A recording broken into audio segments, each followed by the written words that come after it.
and of course You curated. know something? I know that's what you think because that's what people tell you. It's like, Well, I'll go in look, fact, there was a good one with Steve Bannon was on Tim Cast's show, dude. You just got to listen to him, and you'll see everything that you think about him is completely wrong. It's insane. It's insane unless you go. Well, I'm not going to learn it by just going by what I've heard. So I will I'll take you up on that, and I will look into it. You need to do a little deep dive into it, and then try to debunk them, and then you're going to find out.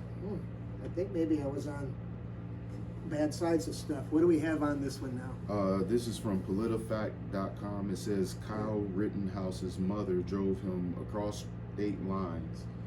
Yes, and dropped him off. Did that happen? In the middle of a riot. So it's false there. Yes, well, he didn't have a rifle. That's like I said, they dropped that charge. He did not have a rifle. Okay. He's 17. He can have this rifle. Mm-hmm. You notice how they always. That's the thing. It's also, if we don't like the law, like we need to change the law. But like, it was the guy within his rights, and following the law as the law is. Like, well, supposedly he was in that for carrying the rifle, right? Yes. So he was within his rights to do that. Now people were like outraged. Look what he did, but he had the right to do that. I just say, imagine your house being your neighborhood on day 3 of it being burned up and well, I'd be out there with a fucking gun too. I wouldn't want anybody. Would I send my 17-year-old child with a gun there? No, I would not. I would not do that as a parent. Dude. I would not have allowed that. I'm gonna tell you, rural Wisconsin is a little different than kind of some other places. Sometimes they learn to shoot early. They go hunting. But personally, I wouldn't want my child to be there. But I could understand why people were on the streets. They're not. It's not about the gentleman that got shot. I mean, that whole thing to protest him getting shot, honestly, was. This is the thing. This is my big beef about, and part of the reason I want to have this show is that basically we've been conditioned in our society, but to be not allowed to talk about certain stuff. We're not allowed to talk about genders. We're not allowed to talk about race. If you don't believe in, let's say, the trans thing, like. Yeah, I'm not sure I have the a certain opinion, but I know that whenever I question it, I get stomped down by people screaming at me like, how dare you question it or wonder about it. It's like, well, I'm a curious person, man. I wonder about everything. And I'll wonder, even if it's wrong to wonder, I'm going to wonder about it, and I'm going to ask questions, and sorry, if that upsets everybody. But like, this is what I mean. You're not allowed to talk about certain things. There was during the Black Lives Matter protests, and I hope at any point, Mark, you're a person of color, if I ever offend you, I'd like you to tell me to shut up and check me, and I think you should participate in this, and Brent, you're here too, and if anybody has an opinion about these things, I think we should all be in this room and all be equal, but I want to be able to talk with each other, and I felt like when during Black Lives Matter, I was able to talk to black people, but you know who I couldn't talk to? Was white people. White people had their freaking ears closed around me, and how dare you talk about anything? Like I said, the Breonna Taylor thing. I said, well, was that really a racist incident? Like I started asking that question, and man, I had to get ready to talk. I'm saying I think it's police overreacted. All this shit went down. It was wrong, but it's like, but was it a modern day lynching like some people said? I said, I don't think you can compare it to that, and I think truthfully it diminishes the tragedy of an actual lynching when you compare everything else to it. Like it's like calling everybody a Nazi. It kind of takes away from the tragedy of actual Nazi Germany. Like so and I want to tell you an anecdote about this, about the whole when there was all the protests during Black Lives Matter. And some of my conversations with my white friends, what I found really alarming, and it was freaking rocked me emotionally to go through this with my friends. And I don't know if I told you about this, Mike. So I was on Facebook. One of my friends, actually 2 people close to me, reposted a thing that says, black people built this country for free. They have a right to burn it down. And they're both white people that reposted this. And I said, truthfully, I think that's really irresponsible to encourage that, because I said, look what happened in Detroit. There was rioting in Detroit, and look at Detroit now. Basically, black people were the ones that paid the price. Black people were the ones that suffered. There was white flight. Black people were left there divided, without job opportunities. The city kind of imploded. The tax base and the school system is based on the tax base and how much revenue that generates. So basically, these kids don't have books. This is all from the Detroit riots, and this is all from the idea that we can burn down a city if we're upset about stuff. So I said, I think that we should slow our roll here, kids, to my friends, you know, about talking this way. You shouldn't be encouraging this. Well, and man, my head was practically on a freaking plate. My friends attacking me personally, saying, how dare you talk for black people, and how dare you, even though they were. And then that freaking next day was when there was a lot of fires in Kalamazoo, there was a lot of arsons. And I had a house over here on Simpson Street, 711 Simpson Street. There was literally kids on the front porch with Molotov cocktails gonna burn that house down. And these are 11, 12-year-old kids. Now, a black woman who was homeless, who was sleeping in her car in the driveway, stopped them. She stopped them from burning down my house, and I was really grateful for her. And I was like, look, you know, and I talked to her about, like, do you think that people should burn this city down because of slavery? And she's like, absolutely not. That's crazy, you know. And anyway, we try to, in fact, if anybody watches this, we started a GoFundMe thing for her. We raised a couple $1,000s to get her into a house, but I couldn't find her after that. So if we ever do see her, you know, I can go back and get the details from my Facebook, because I made a post about it. But anyway, but that happened. I felt like people were stifling the dialogue. Like I wasn't allowed to talk. And I'm not trying to be a racist person or but by saying people shouldn't burn the city down. But I think like we should be able to talk about things that are race. described in 3 words: Black Lives Matter, defund the police. That's another You know, one. it's all. I mean, but I'm just saying these little tiny 3-word things. They don't get into the depth of what's really behind all the issues that's there. So you're either. You know, it just makes no sense. I forget, you had some other little thing you said at first, and that was like just a little 3 or 4 word thing. They always become.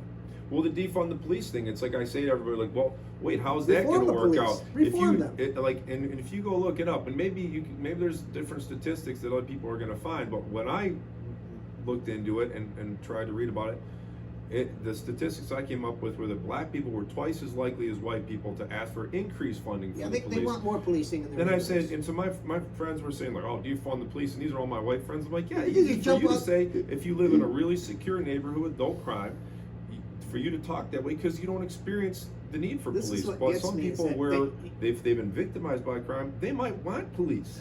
It's defund the police sounds like somebody from junior high or high school coming up with a saying, you know, Right. without any thought behind it. And this is what and then adults are running with it, and it becomes this big. No, we need to reform the police. We need to have them. We need to get where we know who our police in the neighborhoods are. We need to, you know, there's all kinds of things we could be doing, but taking the money away is. Well, then it's like- now people say, well, it doesn't actually. I say, well, defund the police. They go, well, we're not actually talking about defunding the Then why police. did I'm you like, then call why it- do you call it defund the police? Yes. Why don't you call it, let's Yeah, they change the try to police walk it presence to back be or more something. psychologically Let's- helpful, or whatever you want to. But that's a long phrase to get We need people like on a board. we need like a That's it. sound I bite. mean, yes. But maybe one that's not so misleading. That's a really misleading It should thing. have been Reform the police. Reform the police. Because that's Who what can no, argue they with just- that? Because I think people on both sides of the issue or politically can agree that something needs to change. Yes. When Yeah. black people are being charged and put in jail for years for marijuana charges, and white people Which is routinely totally get away bullshit. with it. Another part of the And now whole all the white judicial people are system that. encouraged to open dispensaries, but black people are still in prison for Which is selling fucking marijuana. crazy. It's like Which is if just we're crazy. allowed to run. If you should be able to. All those people should be out right now. Yeah, agreed. If Because it- if a if- white if you college decide kid it's right not now has got a wrong- business plan on how to open a dispensary, but someone from 20 years ago is still in prison for selling marijuana, it's like that just shows the inequality in how the laws are written. But I the mean, in laws need all to change. fairness, Well, a they're black person or a written the white person same. could open a dispensary now,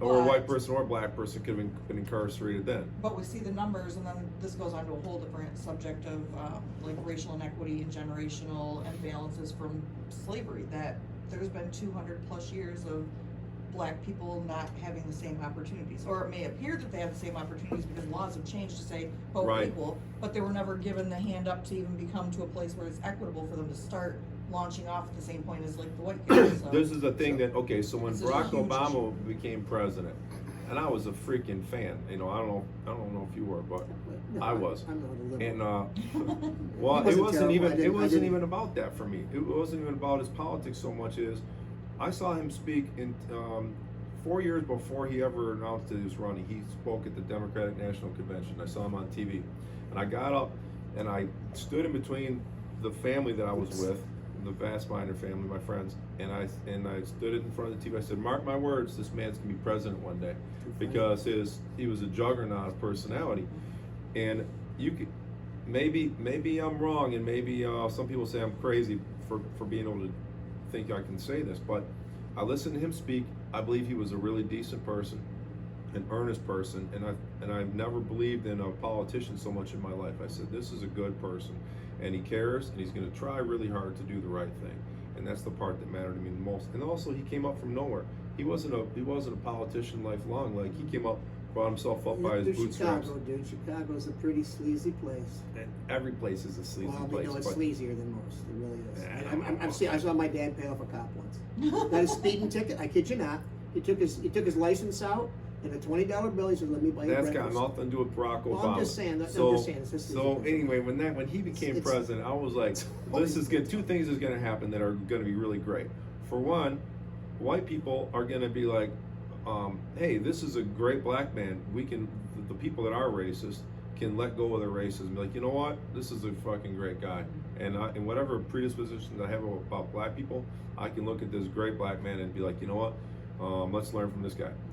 Secondly, So many great black men besides Obama. well, I know, but he was so front and center, and he was huge. Yeah. Became the I had leader no of the free problem. world. I mean, he won the election. Yeah, but then I also thought, by the same token, black people will look at this man and go, you know what? Maybe the whole world isn't as racist and stacked against me as I thought. Maybe I can pursue my dreams and do what he did, and maybe that will urge people forward from the black community. Yes, you would think that, but it certainly all of a sudden changed when Trump got in there, and all of a sudden it seemed like everything was a race issue, and everything was. I mean, it really became. Well, because I think he was trying to divide people. I think he I really don't was. even understand that. I'd love to show you, point something out. I'd love to discuss it with you because I don't Mexican get it. rapists, always about the Mexican rapists. What- It's like you a drug probably- dealer. It's you're like- doing a Shithole CNN countries thing. were black countries. I mean, That's all what- the that's Mexican what he people said. that I know in He this said anything like country that. Did he say are working that? their asses off. He said and they're, shithole and they're- countries are black countries. He referred He said to shithole countries from countries. Africa and called them He shithole called countries. different shithole. He called a lot of countries shithole. Only black, primarily. He was talking black about shithole countries. countries in Africa. And are they good countries?